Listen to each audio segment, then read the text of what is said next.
নমস্কার বন্ধুরা, news today চ্যানেলে আপনাদের সবাইকে স্বাগত। আইপিএল 2026-এ কেকেআর যে চ্যাম্পিয়ন হবে তার কোনো সন্দেহ নেই, কারণ এবার সব চিন্তার অবসান ঘটাতে চলেছে সেই নিউজিল্যান্ডের দুই বিধ্বংসী ওপেনার। এবার টি-20 বিশ্বকাপে যে পারফরমেন্সটা দেখাচ্ছে, 175 রানের টার্গেট, তারা দুজনেই একেবারে ম্যাচটাকে ফিনিশ করে বেরিয়ে গেল। কারণ সেই টিম সেফার্ট এবং ফ্লিন অ্যালিন এরা যে দুর্দান্ত পারি খেলেছে তার কোনো সন্দেহ নেই।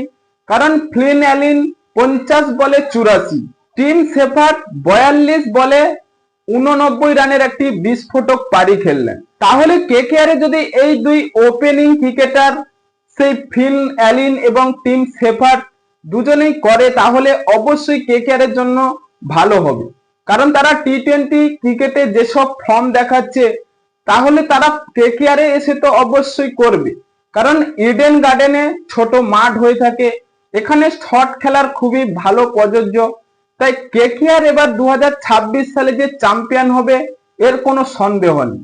এবং নিউজিল্যান্ডের সেই দুই ক্রিকেটার যে এবার অনেক রেকর্ড গড়ার মুখে, কারণ সেই ফ্লিন অ্যালিন দ্রুততম টি-20 বিশ্বকাপে অর্থাৎ কম বলে তিনি 5000 রানের মাইলস্টোন খাড়া করেছে।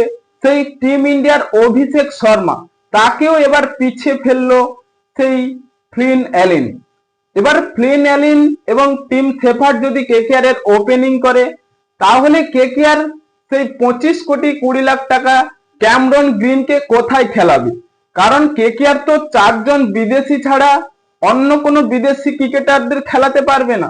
তাহলে Finn Allen, Tim Shepherd, Matheesha Pathirana এবং সুনীল নারিন, তাহলে এবার 25 কোটির সেই ক্যামরন গ্রিন বসতে চলেছে।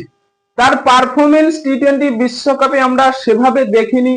তাই কেকেআর এর মেন কথা হচ্ছে যার পারফরমেন্স ভালো তাকে খেলানো উচিত। যে কে কত টাকা পেয়েছে সেগুলির দিকে ম্যাটার করলে হবে না। কেকেআর এবার 2026 সালে চ্যাম্পিয়ন হতে গেলে